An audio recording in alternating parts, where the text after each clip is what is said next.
2000 € par mois, c'est ce que beaucoup de Français gagnent. Et en France, avec 2000 balles, tu survis. Tu payes ton loyer, tu manges et c'est fini. Mais dans cette vidéo, je te montre 10 pays où ces mêmes 2000 € te font vivre comme un roi. On part du plus cher et on va au moins cher, avec les vrais chiffres de 2026. Loyer, bouffe, fiscalité, visa.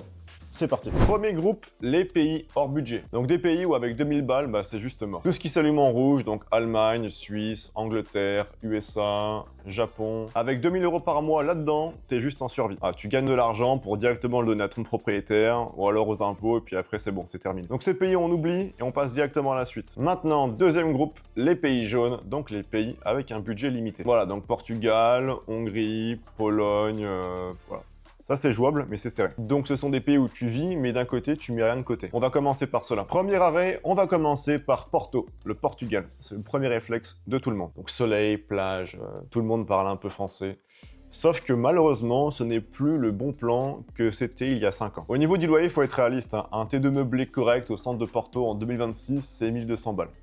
Si tu veux 700, faut aller taper Villanova ou alors Gaia, Valongo, mais ça c'est en périphérie. Au niveau de la bouffe, c'est 250 € si tu cuisines. Au niveau des transports, t'as l'abonnement Andante, donc c'est 40 balles, c'est un prix qui a été gelé pour 2026. Une mutuelle privée, c'est 150 balles.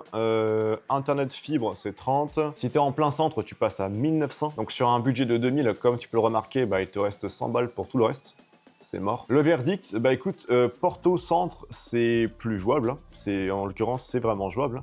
Mais il faut viser la périphérie ou le sud. Et le problème également du Portugal, c'est que les prix montent en flèche. Lisbonne, pour un terrain centre, c'est 1300 balles. Ok, c'est le prix médian. Il faut savoir également que la crise du logement, elle a officiellement été reconnue par le gouvernement. Le NHR, il a définitivement été supprimé en 2024. Donc la dernière fenêtre de candidature, elle a fermé en mars 2025. Il y a le régime IFICI à 20% qui l'a remplacé, mais c'est réservé à la R&D, donc l'innovation scientifique. Il y a certaines professions qualifiées qui sont listées par Portaria, mais c'est pas toutes. Donc par exemple, les freelance marketing, tout ce qui est consulting, content creator, malheureusement, ils sont pas dedans. Donc si tu vas, vise Porto, dans la périphérie ou alors le sud, et oublie carrément Lisbonne. En tout cas, tout Lisbonne centre. Ensuite, on part pour Budapest. Budapest. Bon, celle-ci, je la connais bien puisque c'est ici que je vis. Un loyer à Budapest pour un 45 mètres carrés, ça va être 650 € en centre-ville. En tout cas, côté Pest, donc à l'est. Au niveau de la bouffe, 250 € si tu cuisines, peut-être même 300. 300, 350. Bon, après, moi, je suis un carnivore. Si tu cuisines pour 250 €, t'en auras pour ton compte. Au niveau des transports, bon, l'abonnement BKK, c'est 22 €, donc ça fait à peu près 9000 forints, donc 9000 forints hongrois. Il faut savoir que ça fait quand même depuis des années que ce prix donc, de l'abonnement des transports, donc c'est bus, métro, tram également, ça fait des années qu'il ne bouge pas. Une mutuelle privée, ça coûte 150 balles, un peu plus, peut-être même 180, encore une fois, ça dépend de ton âge, de ta situation de santé, etc. Mais voilà, ce sont les prix. Pour la partie internet fibre, moi, ça me coûte 20 balles. Ça me coûte 20 balles. 20, 25 balles, c'est en général la tranche de prix que tu peux avoir pour un opérateur ici. Donc voilà, pour un total à peu près 1450 € par mois, et encore une fois, ça c'est la tranche moyenne haute. Tu peux vraiment te démerder avec moi. Mais c'est juste que j'ai préféré partir sur ce total plus élevé que la somme que tu vois actuellement à l'écran. Le truc avec Budapest, c'est que c'est l'Europe. Donc t'es dans l'UE, t'as des vols Wizz Air et Ryanair, et t'es également sur les mêmes fuseaux horaires, donc ça c'est très bien pour des missions freelance, si t'as besoin de bosser avec la Belgique, le Luxembourg ou alors la France. Ta famille, tes potes, ils peuvent également venir te voir un week-end, sans que ça devienne une expédition. Par contre sur le forain, il faut être honnête, il a perdu 52% face à l'euro sur 20 ans. Mais attention, il a également repris 11% sur les 12 derniers mois. Donc c'est une devise qui est volatile, et ça, il faut le prendre en compte. Et également, les loyers à Budapest, ils ont vraiment pété en prix. On passe maintenant à Cracovie. Cracovie, bon, personne n'y pense vraiment, quoique. Mais d'un côté, c'est pour ça que c'est bien. Au niveau du loyer, il faut être honnête, un T2 meublé en centre, donc à Cracovie en 2026, c'est 750 €. Hors centre, ou alors si tu as un T1, tu es à 550 €. Pour la bouffe, tu es sur du 200, du 250 balles. Au niveau des transports, donc tu as le MPK Pass, c'est un pass mensuel qui est à 90 zloty, donc 25 balles, à peu près comme le pass que nous on a à Budapest. Pareil, hein, une mutuelle privée, 150 balles. Internet fibre, ça coûte 15 balles. Pour un total autour de 1500 € si tu es en centre. Par contre, petit point fiscal important pour 2026, la flat tax à 19% pour les freelances, elle est toujours là. Donc elle n'est pas supprimée. Par contre, le gouvernement Tusk a durci le régime cette année. Donc nouvelle contribution santé, donc c'est un forfait fixe, hein, ça coûte 342 zloty par mois, donc plus 4,9% sur le revenu excédentaire. Et également l'IP Box, donc l'Innovation Box dont je parlais dans la précédente vidéo, qui est à 5%, qui était en l'occurrence le gros avantage pour tous les devs qui sont en solo. Maintenant, c'est réservé uniquement aux sociétés avec au moins 3 salariés dedans. Donc, si t'es freelance IT et que t'es solo, l'IP Box, c'est finito. La Pologne, c'est également un pays qui avance, hein, ça construit partout, l'économie elle tourne, t'as une qualité de vie qui est correcte.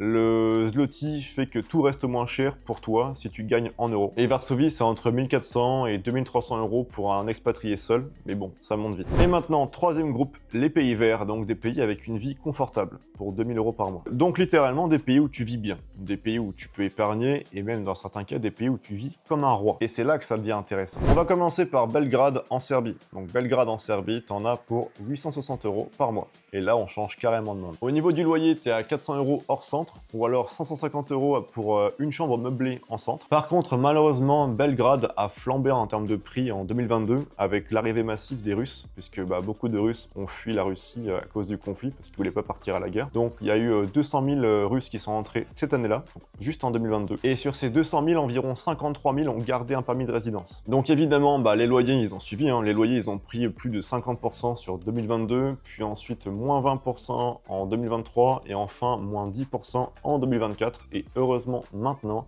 ça commence à peu près à se stabiliser. Donc oui, ça a monté, mais ça reste très accessible. Au niveau de la bouffe, t'es à 200 balles. Et le truc magique, c'est que les transports publics sont 100% gratuits depuis janvier 2025. 0 €. Voilà, c'est gratuit, tu prends le bus, tu prends le tram, tu prends tout le réseau, c'est gratuit. Niveau assurance santé, c'est 90 balles. Internet, c'est 20 balles. Et comme tu peux le voir, à la fin, il te reste plus de 1000 € quand même. Donc sur un budget de 2000 balles, tu mets quand même plus de la moitié de côté chaque mois. Par contre, la Serbie, elle n'est pas dans l'Union européenne. Donc ça veut dire 90 jours sans visa, ensuite il faut faire un visa D long séjour, puis ensuite un permis temporaire, bref, c'est de la paperasse, mais en l'occurrence c'est faisable, ça reste faisable. L'avantage c'est quoi? T'as moins de régulation, hein, flat tax de 10% sur l'ensemble de tes revenus.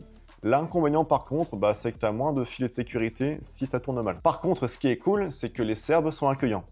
Bon, ils sont évidemment, comme tout pays balkan, un peu penchés sur l'alcool, un peu penchés sur la bouteille, mais ils sont vraiment, vraiment cool. Comme je t'en parlais juste avant, t'as également une très grosse communauté russe. Moi, j'ai beaucoup de potes à Belgrade qui sont russes. Et tu veux, en tout cas, si tu veux trouver une femme russe sans aller directement en Russie, c'est le bon plan. Voilà. Je pose ça là, tu fais ce que tu veux. Également, la ville, elle bouge. T'as des vols pour l'Europe de l'Ouest, pas cher. Personnellement, je préfère quand même Budapest au niveau de l'architecture. Belgrade, pour moi, elle fait quand même vachement tiers-monde.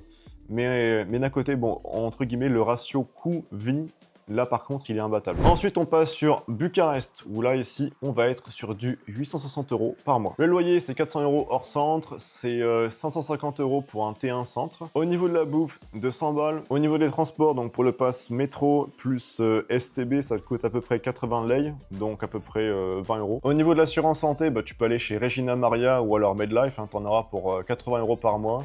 Et d'ailleurs, les cliniques privées roumaines, elles sont vraiment, vraiment correctes. Par rapport au prix, c'est indécent. Quand tu vois ce qu'on a en France, c'est vraiment du foutage de gueule ce qu'on a en France. Internet, et là, c'est vraiment ce que j'adore, c'est que tu as Digi Fiber Link, donc ça, c'est 1 gigabit symétrique, up and down, donc download et upload. Et ça te coûte 40 lei. 8 € par mois. 8 € pour l'une des meilleures fibres optiques au monde. Encore une fois, elle a un internet qui est encore plus rapide que la France, pour 5 fois moins cher. Par contre, petit point fiscal important, la fameuse micro-entreprise roumaine, donc à 1% de ton CA, de ton chiffre d'affaires, elle a été réformée pour 2026. Le plafond, il est tombé à 100 000 € de chiffre d'affaires. Donc avant, c'était 250 000. Et maintenant, tu dois avoir au moins un salarié pour y avoir droit. Alors évidemment, ça reste quand même un régime qui est ultra avantageux, je dis pas le contraire, mais c'est plus le banger que c'était avant. Pour le ratio qualité de vie par rapport au prix Bucarest, honnêtement, c'est dur à battre en euros. Ensuite, on passe sur Sofia, la Bulgarie. Et ici, 1000 € par mois pour pouvoir vivre. Et là, attention, info à jour, la Bulgarie est officiellement dans l'eurozone depuis ce janvier, donc depuis janvier 2026. Le loyer, 400 € hors centre, 600 pour une chambre en centre. Sofia, la bouffe, t'en as pour 250 balles, 300. Au niveau des transports, t'as le pass multimodal mensuel, ça c'est 26 € depuis le passage à l'euro. Pour ton assurance santé, c'est 100 balles. Internet fibre, c'est 15. T'es à 1000 balles, voilà, donc il te reste au final 1000 balles dans ta poche sur un budget de 2000 €. La flat tax également qui est à 10%, ça c'est un vrai argument. C'est-à-dire, si tu es indépendant, faut savoir que c'est le plus bas de toute l'Union européenne. Et d'ailleurs, si tu regardes cette vidéo, c'est sûrement parce que tu es en train d'y penser. Sérieusement, tu te dis, ok, mais avec mon budget, c'est faisable, mais par où je commence concrètement? Si tu en es à ce stade-là, j'ai mis un lien en description. C'est un appel gratuit avec Alex et moi. On fait le point sur ta situation et on te dit cash si ton projet d'expat tient la route ou pas. C'est gratuit, on n'a rien à te vendre. Le lien est directement en description. On passe à Tbilissi, la Géorgie. Mon petit coup de cœur. Ici, on est sur du 900 € par mois. Donc, comme tu peux le voir, on rentre directement dans une autre catégorie. Au niveau du loyer, tu es à 350 hors centre, 450 pour un meublé en Veik ou alors en Vera. Donc, en gros, les quartiers expat. À savoir également que les prix ont un peu monté avec l'arrivée des Russes, un peu comme, en l'occurrence, un peu comme pour la Serbie. Même si beaucoup entre-temps sont repartis, il reste quand même une grosse communauté de Russes en Géorgie. Pour la bouffe, 180 balles. Et encore une fois, la cuisine géorgienne, honnêtement... J'en ai déjà parlé, mais c'est un argument en soi. Si tu veux t'expatrier pour une raison, pour la bouffe, Géorgie. Mais de loin, de loin. Pour les transports, c'est 15 €. Le métro, c'est 1 lari. Voilà, donc derrière également l'application Bolt qui est également disponible à Budapest que j'utilise pour les taxis. Elle fonctionne très bien. Au niveau assurance santé privée locale, t'en as pour 75 €. Internet fibre Macti ou alors StrictNet, là c'est 20 balles, pour un total de 900 €. Voilà, il te reste 1100 balles sur un budget de 2000 € à la fin du mois. Le gros avantage de la Géorgie, tu peux rester 1 an sans visa. 1 an. Tu poses ta valise, tu testes, et si pour le coup ça te plaît pas, bah tu repars. Aucun pays en Europe te donne ça pour un Français. On passe ensuite à Chiang Mai, la Thaïlande. Donc là en l'occurrence, le QG du digital nomade. Loyer, 300 € pour un studio climatisé correct. T'as ça facile à 7000 ou alors à 12 000 bahts. Pour la bouffe, t'en as pour 120 balles. De ce que me disait Alex, tu manges quasiment tout le temps dehors au final. Tu cuisines quasiment jamais. Au niveau des transports, 75 balles avec un scooter. Donc location plus essence. D'un côté, bon, c'est indispensable ici parce que t'as pas de métro. Au niveau assurance santé, t'en as pour 100 balles pour une bonne assurance expat. Encore une fois, ça peut monter. Mais évidemment, comme d'hab, ça dépend de ta situation personnelle. Internet fibre, t'en as pour 18 balles. Et tout ça pour au final un total de 700 balles par mois. Honnêtement, c'est hallucinant. Le truc avec Chiang Mai, c'est que toute la ville est construite autour des gens qui bossent en ligne. Ça d'ailleurs, tu le verras. Donc, t'as des coworking de partout, t'as des cafés avec la Wi-Fi, voilà. T'as une communauté d'expats qui est massive. Donc, ce qui est bien, c'est que t'arrives et en une semaine, t'as déjà un réseau. Et bonne nouvelle, depuis 2024, il y a ce qu'on appelle le DTV, donc le Destination Thailand Visa. C'est 10 000 bahts, donc ça fait à peu près 250 €. Et c'est valable 5 ans. Ça te permet de pouvoir rester donc 180 jours par entrée. Et tu peux extend, donc en gros tu peux rallonger de 180 jours à chaque fois pour 1900 bahts. Petit truc important à savoir, il faut quand même que tu sois capable de pouvoir démontrer que tu as 500 000 bahts d'épargne, donc à peu près 14 000 €. Il faut que ces 500 000 bahts soient sur ton compte depuis minimum 3 mois. Et évidemment, tu ne peux pas bosser pour une boîte ou un client thaïlandais. Mais pour un freelance français, c'est nickel, tu t'en fous. Ensuite, on passe à Da Nang, le Vietnam. Et ici, on est sur du 700 € par mois. 700 balles. Le loyer, t'es sur du 300 balles pour un studio meublé correct. À savoir également que Da Nang a un peu monté, mais bon, 300 balles, ça reste quand même que dalle pour un appartement. Pour la bouffe, t'es à 100 balles, transport, 40 balles avec un scooter. Pour la sécurité, donc en gros pour ton assurance santé, t'es également sur du 80 balles. Honnêtement, c'est correct. Pour la fibre, t'es sur du 100 mégas, donc pour 10 balles, honnêtement, franchement, c'est pas cher pour ce que c'est. Pour l'état du pays, c'est pas cher pour ce que c'est. Également, la bonne nouvelle pour les Français, c'est que depuis août 2023, tu as 45 jours sans visa du tout. Tu débarques, voilà, tu tamponnes et puis voilà, c'est bon. Et si tu veux rester plus, tu as l'e-visa 90 jours multi-entrée à 50 $. Bon, par contre, faut le savoir, le Vietnam n'a toujours pas de Digital Nomad Visa en 2026. Le Golden Visa, à l'heure actuelle, il est en discussion depuis mars, donc de cette année, mais bon, évidemment, c'est pas encore opérationnel. Donc, en long terme, tu as deux choix, soit t'enchaînes des e-visas, soit tu montes une société DD4, donc là, ça va te coûter entre 2000 et 5000 balles. Mais bon, honnêtement, à 700 € par mois, ton budget de 2000 balles te laisse 1300 € d'épargne. Et pour le coup, j'ai des potes qui sont au Vietnam en ce moment, et j'ai beaucoup de très bons retours. Et enfin, le dernier, Bali. Le fantasme, mais à l'heure absolue, du digital nomade. Et là, il faut être honnête, Canggu a vraiment explosé. Un loyer en 2026, maintenant, c'est 700 € pour une villa, avec une piscine partagée correcte à Canggu. Mais bon, évidemment, après, si tu veux vraiment un truc classe, bon, avec une piscine privée, tu peux monter 1500, 2000 balles. Si tu veux moins cher, tu peux également viser Ubud, donc avec 400 € par mois pour un studio meublé. Au niveau des transports, c'est 65 balles. pour un scooter,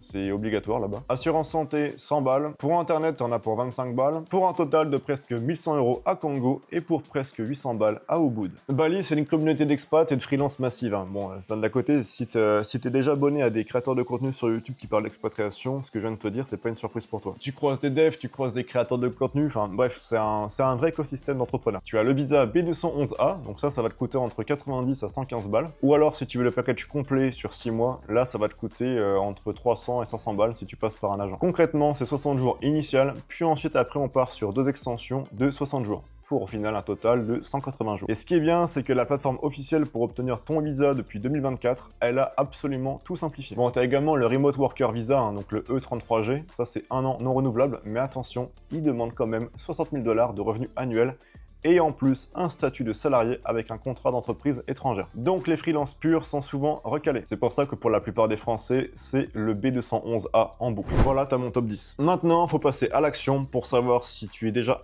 capable de pouvoir générer une somme pareille, donc générer une somme de 2000 € par mois en ligne avec soit un business en ligne, soit via des investissements. Mais aussi pour pouvoir savoir si tu es vraiment prêt à partir, pour partir dans l'un de ces pays. Écoute, je vais pas dire que c'est facile, hein. Honnêtement, c'est pas facile. Partir, c'est flippant. T'as ta famille, t'as tes potes, t'as tes repères, honnêtement, je comprends. Mais si chaque mois, tu regardes ton compte en banque en te disant que ce putain de chiffre sur ton compte, il stagne, pose-toi la question suivante. Qu'est-ce que t'attends? Vraiment? C'est quoi la douleur qui t'empêche de partir? Et si tu veux qu'on en parle, tu sais quoi faire. Le lien gratuit pour un appel, il est en description. On t'attend. Et si cette vidéo t'a aidé à y voir plus clair, lâche un like, ça prend 2 secondes. C'était Eric. Au nom de la liberté.